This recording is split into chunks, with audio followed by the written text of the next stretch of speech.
They're so dear to us. We absolutely love them.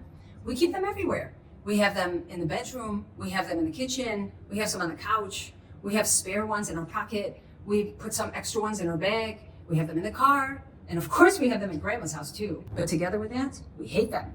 We actually hate them. Because if we don't have one, all hell's gonna break loose. And if we don't have one, then what are we gonna do? How are we gonna navigate the situation? It's gonna be massive chaos. Pure screaming forever and always, end of story. So which one is it? Do we love it or do we hate it? Do we need it or do we not? Do we wanna get rid of it? When do we get rid of it? What is this all about anyways? How do we navigate the situation with pacifiers?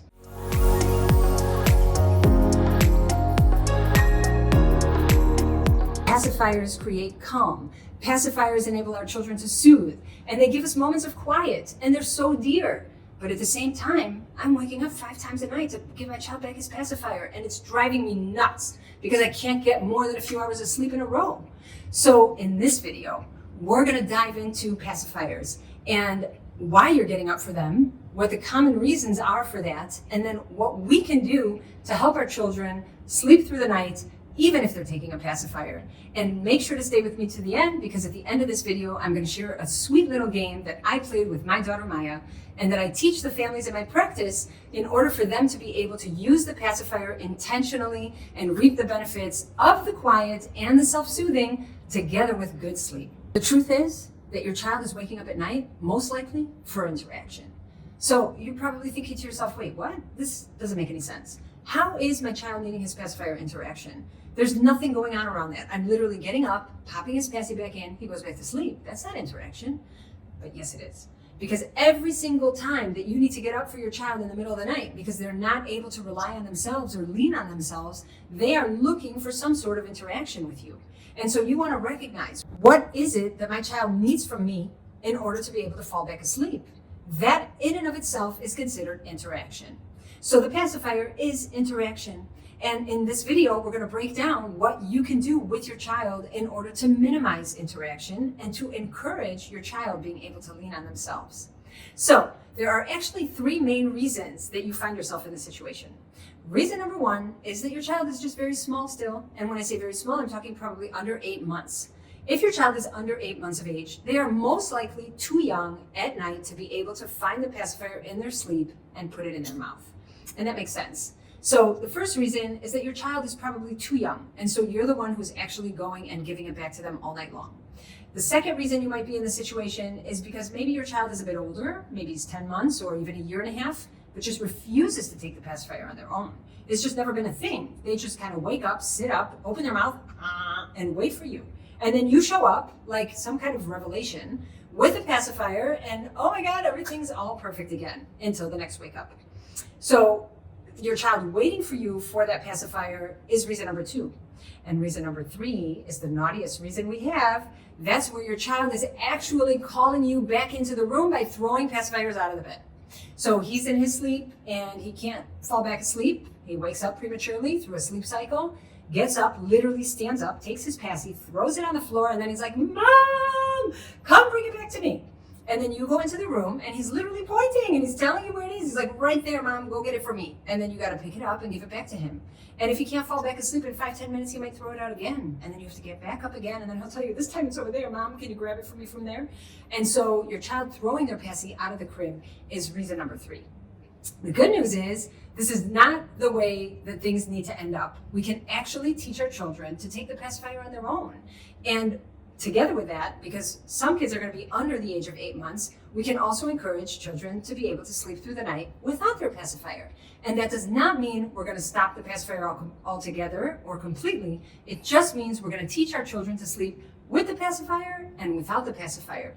Because if we think about what a full night's sleep looks like, which is 11 to 12 hours generally, how does a child who's dependent on a pacifier sleep 11 to 12 hours? I mean, we all know that we're waking up at night. We all know that that's normal. The average amount of wake-ups we have for a typical child is about 9 wake-ups at night. So what, 9 wake-ups for the pacifier? So today's video is going to give us clarity on how we can stretch 11 to 12 hours without having to keep getting back up to give our child the pacifier. So here, I'm going to unpack what I teach the families in my practice to do around their pacifier troubles. And the way we want to look at it is because we recognize that we have a full night and the night is long, and we want our children to be able to sleep the full night. We don't want them to feel disturbed in their sleep and kind of keep getting stuck. We want to use the pacifier with intention. So our child goes to sleep with the pacifier. That's very normal. We do bedtime routine. Our child's ready to go. He's got his pacifier in his bed. When he gets in bed, you give him his passy and he falls asleep, no problem. And that's perfect. However, from the first time your child wakes up, we don't want to run back in and give them their pacifier. Now, I know what you're thinking. You're thinking, what do you mean? Of course I'm going to run back and give them their pacifier. If I don't, it's going to create this massive wake up. If I just give it back, it's only going to be 1 second. So why would I create a big wake up if I can just get my child back to sleep in 1 second? The answer is because at the end of the night, it's not going to take 1 second. And around those tricky hours of 3, 4, 5 a.m., if your child has a pacifier dependency that goes on from the beginning of the night, good luck. You're probably going to be part of the 5 a.m. club.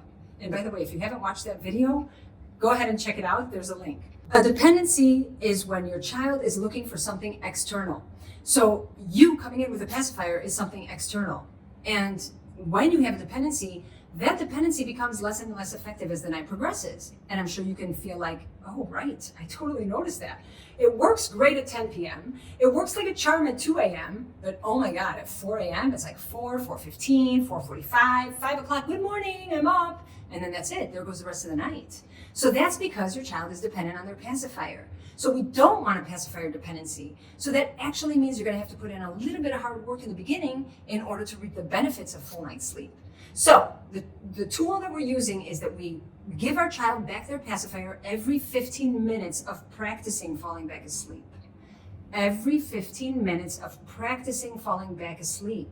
So that doesn't mean 15 minutes of quiet. If your child wakes up in the middle of the night at 4 o'clock and is hanging out until 4:15 and then starts crying, that doesn't mean you can give them back their pacifier. You haven't done any work. You actually have to put in the work. That's the bad news. But the good news is, then you're going to say, thank you, Dorit, now I'm sleeping. When your child wakes up in the middle of the night, you wait 15 minutes of practice rounds. However you're practicing with your child to fall back asleep, that's yours. There's many methods, there are many sleep solutions.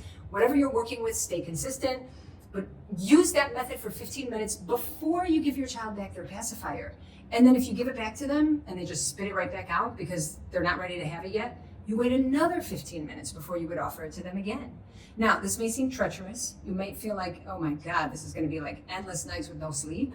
And I know that's how we all feel, but that's not the truth. The truth is you do this for 3, 4 nights, and before you know it, your child can sleep through the night again. So I think it's worth the payoff. What do you say? We're going to practice for a few days. You get your partner on board. You decide who's doing which night so you can swap. So each one of you gets a little bit of sleep, but you're very focused on what you're doing and you know you have an end goal and you work towards that end goal with intention and you don't get distracted. You know what you're doing because you're listening to this video and taking notes. I promised I would share with you a game that I taught my daughter Maya when she was a baby, which is like 20 years ago. So crazy. And together with that, I still use this game in my practice to teach parents how to teach their little ones to take the pacifier. Every 15 minutes is a good tool to have when you're working, but you also want to be able to help set your child up for success. So I call this the pacifier game. And what we did was just very simple. Maya would lay on her belly like this. I would lay on my belly like this. In the middle, we would set a row of pacifiers. And then I would go first and I would say to her, Mommy takes her pacifier, and I would grab one and put it in my mouth. And then she would go, hee hee hee, because that was so funny. And then from there, I would take it out and I would say, now Maya takes a pacifier. And at first she was like, what do you want me to do? And I took her hand and I helped her with her hand to grab the pacifier and I would help her put it in her mouth. And then I would cheer her on. And then we would take it out and I would say again, Mommy takes her pacifier. And I would do the same thing. And we would rotate back and forth like that. Maybe 3 times a day for 3 minutes each time, until she understood that the words, Maya takes her pacifier, together with the way that feels, because I would help her do that with her arm, and then actually the visual of watching her mom do it would make that connection for her. And then in the middle of the night, when I would say to her, Maya takes her pacifier, she would naturally just go like this and then put it in her mouth. So don't underestimate the power of practice, and don't underestimate the power of being able to be the role model for your child. If you are showing them what you're expecting them to do with a phrase, and you do this over and over and over again, at nighttime when you do this, they already understand what you want. It's like a visual in their mind. It's like oh, I know what I need to do now. So, of course, you probably want to keep the pacifiers in the same area around the bed. I know for us, I used to actually, this is kind of silly, I actually used to make a pacifier box out of tissue. So, not out of tissue, out of a tissue box, sorry. Don't make one out of tissue, that's not a good idea. So, a tissue box, like a Kleenex box, like the ones that are a bit longer, they have these like plastic folds that allow you to pull out a tissue at a time. So I would empty out the whole tissue box, and then I would stick all the passies inside. And my child would literally know, like at a point we decorated them, whatever that was when my child got older, and it was just a fun activity we did. But my child would know that all the passies were in there, because during bedtime routine, or maybe right before bedtime routine, I would put them all around the carpet, and we would put the passy box on the floor. And I would say to Maya, let's go, Maya, put all your passies in the box. And she would take one and stick it inside, and then take another one and stick it inside. And all our passies would be in the box, because of course we know we have like a zillion of them. And then at nighttime, when we actually did bedtime routine and I put her in her bed, the passy box was always in the right-hand corner on the top. So she knew, because it was always there. Remember, consistency creates predictability. So she knew they were there. And then in the middle of the night, when she would wake up all kind of like half asleep and not really knowing what she needed, I would come in, and for 15 minutes, I would not give it back to her. And I would say to her, Maya takes her passy, and I would tap on the box. And she knew. It was a few nights where it was like, oh, she doesn't get it yet. But very quickly she got it. And that's been my experience and my practice as well. Kids get it because they actually want their passy. They probably want it more than you want them to have it. So you can trust that if you teach them and if you allow, which is another one, we don't allow our kids the struggle. We're always trying to do it for them. We just want them to be satisfied. It's like we kind of cringe at the thought of them even having to struggle a little bit. But I'm actually saying, allow them. Allow them to struggle. Allow them to figure it out on their own. It's powerful. Then they have agency. And it's no longer your issue. It's theirs. And trust me, they will not throw them out anymore. Okay, now we had talked about an older child. And we talked about the older child literally playing a game and throwing them out and waiting for you to pick them up and literally like demanding, over there, mom, over there, dad, for you to pick them up. When your child is doing this and you come into the room, you are soothing them and pretending there is no such thing as a pacifier for 15 minutes. Literally, no such thing. You have no idea that there's one on the floor. You're not looking at it. You're not thinking you should pick it up. You're definitely not picking it up, because if you pick it up, you're reinforcing that nasty game. So you ignore it. And for 15 minutes, you're soothing in a way that feels right for you. And at the 15-minute mark, you're sneaky. You come in with like a pacifier in your back pocket, so you don't pick up the one on the floor, and you quietly put it in the bed, and then you say to your child, sweetie, take your passy, here it is. And you let them take it on their own. So it's their responsibility, not yours. And when you can, I always say, like in a dynamic, in a relationship, there's a balance. If that balance suits you or not, that's yours. But if you want to shift the balance, or shift the dynamic, you need to change what you're doing. So if you are right now taking responsibility, maybe you need a little less responsibility for your child to take more responsibility. And you will see that it actually creates an entire shift in that dynamic. And it's just gonna feel so nice for you that you're not resentful around having to get up a million times at night, around the actual pacifier, which is actually a wonderful thing, as long as it doesn't become a dependency. So I'm gonna leave you with that for this video. I hope it was insightful. If it was, please share it with someone who can use it. It will help make everything better for parents all around the world. And I look forward to seeing you in the next video.